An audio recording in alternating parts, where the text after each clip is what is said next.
శ్రీగురుభ్యో నమః. శ్రీమాత్రే నమః. శ్రీరాఘవం దశరథాత్మజమప్రమేయం సీతాపతిం రఘుకులాన్వయరత్నదీపం ఆజానుబాహుమరవిందదళాయతాక్షం రామం నిశాచర వినాశకరం నమామి. రామం నిశాచర వినాశకరం నమామి. మొట్టమొదటిగా టీవీ ప్రేక్షకులందరికీ కూడా హనుమత్ జయంతి సందర్భంలో ఆ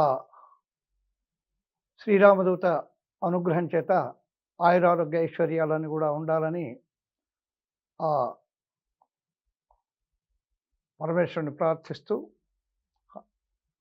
హనుమత్ కథ, ఈ హనుమత్ వైభవము చాలా విశేషము.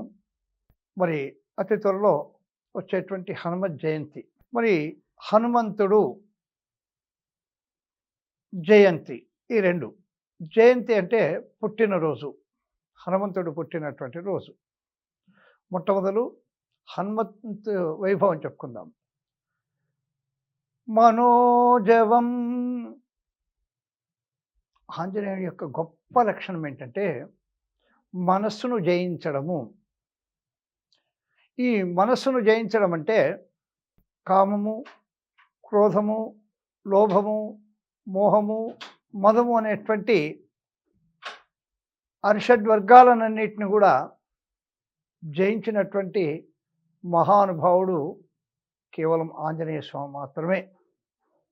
మనోజవం మారుతతుల్య వేగం. ఈ మారుతాత్మజుడు అంటే వాయుపుత్రుడు అయినటువంటి ఈ హనుమ బ్రహ్మాండమైనటువంటి వేగాన్ని పుణికిపుచ్చున్నటువంటి వాడు. మనోజవం మారుతతుల్య వేగం జితేంద్రియం. ఇంద్రియ నిగ్రహం చాలా ఉంది. ఉదాహరణ, ఒక వస్తువు పైన వ్యామోహం కలిగినప్పుడు ఇంద్రియ నిగ్రహాన్ని కోల్పోతాం. కానీ హనుమ ఏమాత్రం కూడా ప్రభుసేవ తప్ప ఏ విధమైనటువంటి ఇంద్రియ లోలుడు కాలేదు. కాబట్టే జితేంద్రియం అని వచ్చింది ఆంజనేయ స్వామికి. జితేంద్రియం బుద్ధిమతాం వరిష్టం.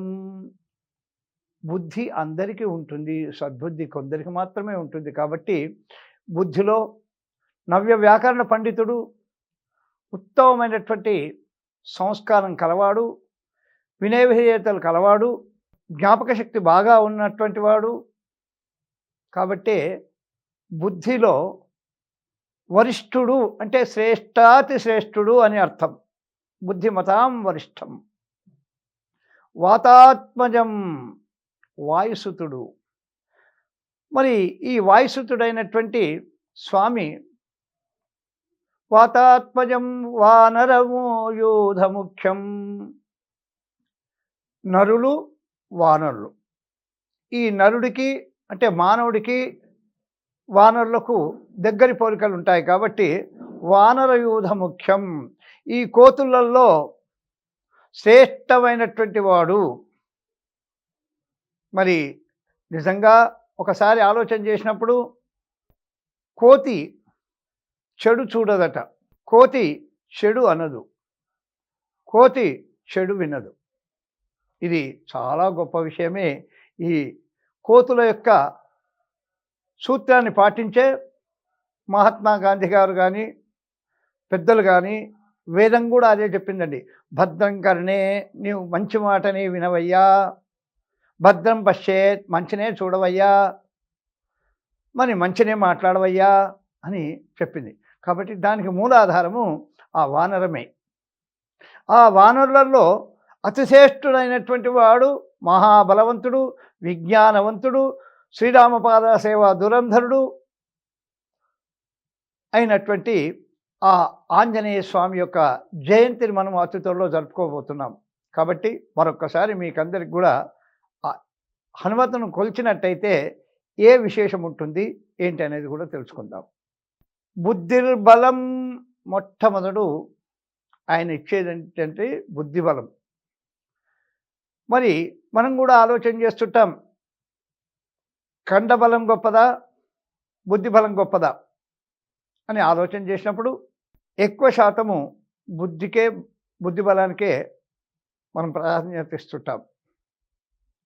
బుద్ధిర్బలం యశో అంటే యశస్సు అంటే కీర్తి అండి. ఆంజనేయ స్వామిని ఆరాధించినట్టయితే విశేషమైనటువంటి బుద్ధి, సద్బుద్ధి, చతురత ఇవన్నీ కూడా వస్తాయి. యశస్సు ఆ శ్రీరామదూత అయినటువంటి వానరయోధుని స్మరించినంత మాత్రాన యశస్సు కలుగుతుంది, అంటే కీర్తి ప్రభావాలు కలుగుతాయి. బుద్ధిర్బలం అంటే బలము, బుద్ధిర్బలం. బలం వేరు, బుద్ధిర్బలం వేరు. బలము దేహంలో ఉన్నటువంటి ఈ అవయవాలన్నీ బలంగా ఉండి బలాన్ని సాధించడము బలం, కండబలం అంటారు. మరి బుద్ధిబలము బక్కగా ఉన్నా, పల్చగా ఉన్నా, పొట్టిగా ఉన్నా, పొడుగ్గా ఉన్నా బుద్ధిబలము చాలా గొప్పది. కాబట్టి ఆ బుద్ధి యొక్క బలాన్ని ఇచ్చేటువంటి మహానుభావుడు ఆంజనేయ స్వామి. యశో ధైర్యం, మరి ధైర్యాన్ని కలిగిస్తాడట. అదే విధమంటే క్లైభ్యం ఆస్మగమపార్థ నైతత్వయుపపద్యతే క్షుద్రం హృదయ దౌర్బల్యం చక్తోరిష్ట పరంతప. మరి ధైర్యే సాహసే లక్ష్మి అంటుంటారు. భగవద్గీతలో కూడా గీతాచార్యుడు సాంఖ్యయోగంలో చక్కటి ఉపదేశాన్ని చేసినాడు. అర్జున, క్లైభ్యం ఆస్మఘమపార్థ, అయ్యా హృదయ దౌర్బల్యం పనికిరాదు, పిరికివాడవు కాకు అని చెప్పాడు, ధైర్యాన్ని చెప్పినాడు. ధైర్యం ఉంటేనే నీకు విజయం లభిస్తుంది, ధైర్యంగా ముందడుగు వెయ్యి. మన పెద్దలు కూడా చెప్తుంటారు, పిరికితనం పనికిరాదయ్యా, ధైర్యంగా ముందడుగు వెయ్యి అని. అట్లానే ఆ ధైర్యాన్ని మనకు ప్రసాదించేవాడు ఆంజనేయ స్వామి మాత్రమే. బుద్ధిర్బలం యశోధైర్యం నిర్భయత్వం అరోగత. నిర్భయత్వం, ఇక్కడ ధైర్యము వేరు, భయము వేరు. మరి ఏంటయ్యా ఈ రెండింటికి పొంతనుంది కదా అన్నప్పుడు, ఒక సముద్రాన్ని దాటడానికి నేను దాటుతాను అనేటువంటి నమ్మకం ఉంటుంది, ధైర్యం ఉంటుంది, వెళ్తుంటాడు. మధ్యకు వెళ్ళిన తర్వాత ఒక తుఫాన్ వస్తుంది. వచ్చినప్పుడు కాస్త భయం వేస్తుందండి. నేను ధైర్యంగానే వచ్చినాను, కానీ ఈ తుఫాన్ తాకిడికి నేను తీరం చేరుతానో చేరను అని భయం వస్తుంది. కాబట్టి ఆ భయాన్ని కూడా తొలగించేవాడు ఆంజనేయ స్వామి మాత్రమే. నిర్భయత్వం, అన్నిటికంటే ముఖ్యమైనది అరోగత, ఆరోగ్యమే మహాభాగ్యం. కాబట్టి ఆరోగ్య ప్రదాత హనుమ. మరి ఎందుకు ఆరోగ్య ప్రదాత? శంకర పవన కేసరి తనయ. ఈ శంకరుడు అంశ కాబట్టి, ఈశ్వర అంశ కాబట్టి అరోగత. త్ర్యంబకం యజామహే సుగంధిం పుష్టివర్ధనం ఉర్వారుకం ఇవ బంధనాన్ మృక్షో మృక్షీయమామృతాత్. కాబట్టి అరోగత, ఆరోగ్యమే మహాభాగ్యం అని చెప్తుంటారు మన పెద్దలు. కాబట్టి ఆ ఆంజనేయ స్వామి ప్రదక్షిణ చేసిన, ఆ హనుమత్ నామాన్ని జపించిన, హనుమత్ వైభవాన్ని పఠించిన, సుందరాకాండ పారాయణం చేసిన రోగాలు అనేవి దరికి రావు అని మనకు వేదం చెప్తుంది. అరోగత, నిర్భయత్వం, అరోగత. అజాడ్యం, ఇంకా చాలా చాలా చాలా ముఖ్యమైనది ఏంటంటే సోమరితనము. జాడ్యము అంటే సోమరితనం అండి.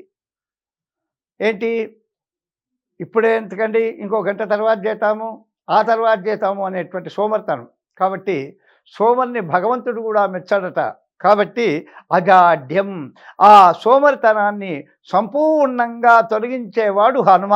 కాబట్టి అజాడ్యం. అంతా అయిపోయింది. వాక్పటుత్వంచ, వాక్పటుత్వము, ఇక్కడ రెండు అర్థాలు ఉన్నాయండి. వాక్పటుత్వం అంటే గట్టిగా మాట్లాడడము, వాక్పటుత్వం అంటే జరిగేదాన్ని ఊహించి చెప్పడము, ఇది నిజం చెప్పడం. కాబట్టి ఇవి కూడా ప్రాప్తం చేస్తాడు హనుమ. అజాడ్యం వాక్పటుత్వంచ హనుమత్స్మరణాన్ భవేత్. హనుమ అంటే చాలు, ఆంజనేయ అంటే చాలు, అంజనీపుత్రుడు కాబట్టి ఆంజనేయుడు అయినాడు. కాబట్టి అలాంటి హనుమను ఎవరైతే స్మరిస్తారో, ఎవరైతే రామాలయం లేకపోవచ్చు, శివాలయం లేకపోవచ్చు, కానీ ఆంజనేయ స్వామి దేవాలయం లేని గ్రామం అంటూ ఉండదండి. కాబట్టి అలాంటి హనుమ మనం అతి త్వరలోనే హనుమత్ జయంతి జరుపుకోబోతున్నాం. కాబట్టి హనుమత్ స్మరణ చాలా ముఖ్యము.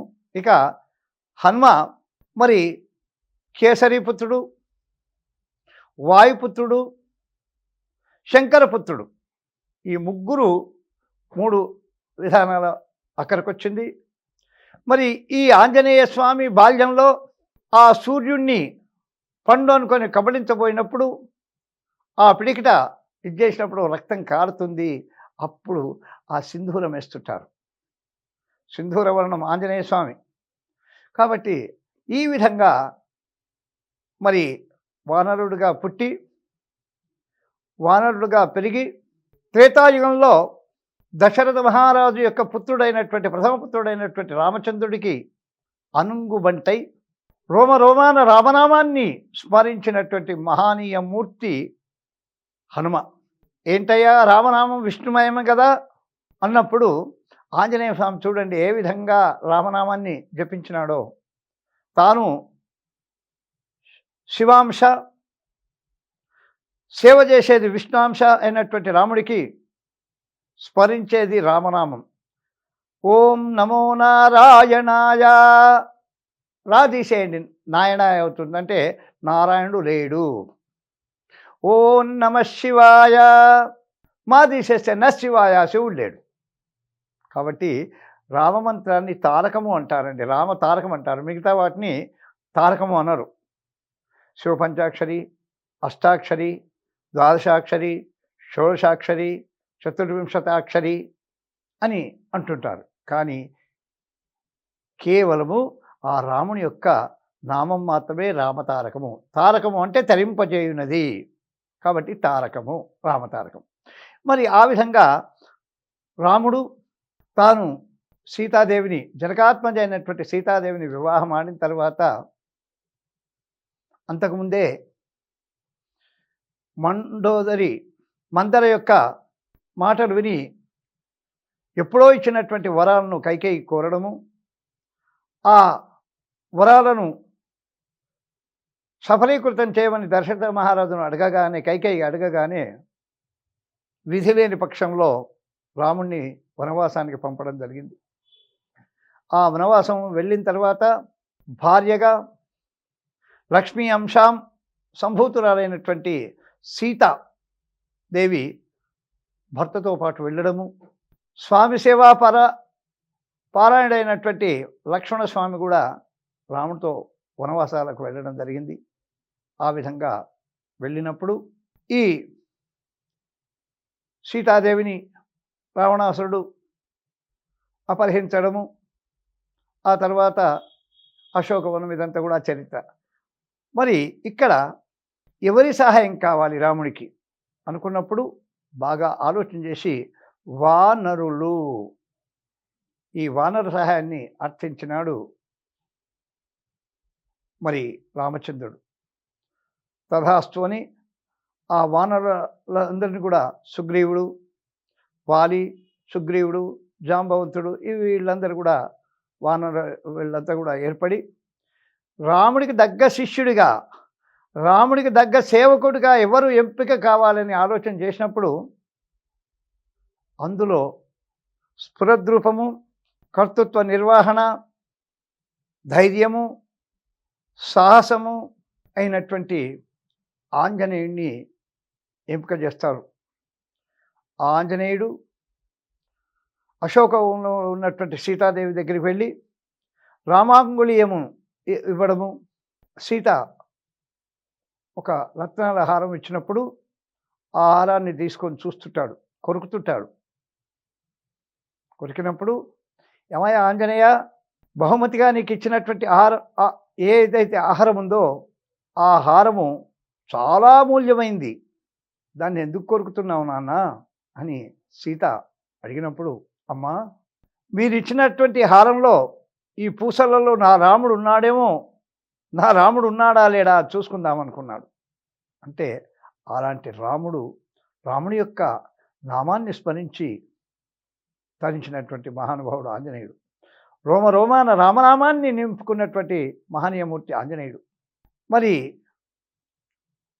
లక్ష్మణస్వామి ఇంద్రధనస్సుతో మూర్ఛపోయినప్పుడు తాను చిత్రకూట పర్వతానికి వెళ్ళి ఆ పైన ఉన్నటువంటి సంజీవిని ఔషధాన్ని తీసుకొని రావాలని ఆజ్ఞాపించినప్పుడు వెళ్ళి ఆ మేరుపందల పర్వతాన్నే తీసుకొని వచ్చినాడు మహానుభావుడు.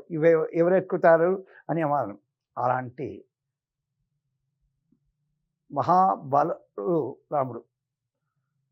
మరి ఈ రామాయణము ఆంజనేయ స్వామి బుద్ధిర్బలం యశోధైర్యం నిర్భయత్వమరోగత అజాడ్యం వాక్పటుత్వంచ హనుమత్స్మరణాన్ భవేత్.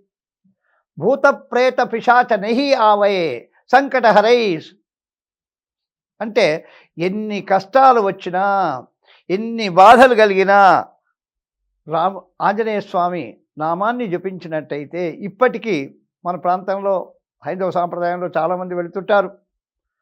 ఏమయ్యా కష్టాలు వచ్చినాయి, లేదు నిద్ర రావడం లేదు, లేదు గ్రహ సంబంధమైన దోషాలు ఉన్నాయి, ఏం లేదండి ఆంజనేయ స్వామికి మీరు ఒక 41 రోజు ప్రదక్షిణ చేయండి, అన్నీ తొలగిపోతాయంటారు. అంటే ఆంజనేయ స్వామి నామస్మరణ వల్ల, ఆ హనుమత్ దర్శనం వల్ల, హనుమత్ సేవా కైంకర్యం వల్ల భూత ప్రేత పిశాచ నికట్ నహి ఆవయ్. భూతాలు ప్రేతాలు పిశాచాలన్నీ కూడా ఏవి కూడా మన దరికి రావు అని చెప్తున్నారు ఆంజనేయ స్వామి యొక్క వర్ణనలో. కాబట్టి మరి ఈ మహానుభావుడు ఏం చేసినాడయ్యా? వినండి వినండి తోక కథ. తోక, మరి ఆంజనేయ స్వామికి పెద్ద తోక ఉందండి. ఆ తోక, మరి ఆ తోకను ఎక్కువ కలిగినటువంటి పెద్ద తోకను కలిగినటువంటి వాడు రామబంట అయినటువంటి హనుమ. అశోకవనమును ధ్వంసము చేసెను. ఈ అశోకవనంలో ఉన్నటువంటి సీత దగ్గర వెళ్ళి అదంతా కూడా ధ్వంసం చేసినాడట ఎవరు? ఆంజనేయుడు. రాక్షస యోధుల చంపివేశను. అనేక మంది రాక్షసులు సంహారం గావించినటువంటి వాడు. మరి ఆ హనుమత్తును కట్టివేయడానికి బ్రహ్మాస్త్రాన్ని ప్రయోగించినారు. బ్రహ్మాస్త్రమునకు లొంగిపోయను, రావణ సభలో హితము పల్కెను. ఆ సభకు తీసుకెళ్ళిన తర్వాత రావణుడికి చెప్తున్నాడట, రావణ నీవు మాతృ సమానురాలైనటువంటి సీతాదేవిని అపహరించినావే, కలకంటి కంట కన్నీరులకిన గరళమైపోవును. ఆ సీతమ్మను అశోకవనంలో పెట్టావే, ఓ రావణ నీవు రావణ బ్రహ్మవు, కానీ నీ బుద్ధి మందగించింది. ఇప్పటికైనా ఆ సీతమ్మను శ్రీరామచంద్రుడికి అప్పగించి శరణు వేడు అని చెప్తాడు. కానీ రావణాసురుడు ఆ వాక్యాలను మాత్రం ఏమాత్రం లెక్క చేయలేదట. రావణ బ్రహ్మకు హితము పల్కెను. రావణాసురుడికి హితం చెప్పేసిండట.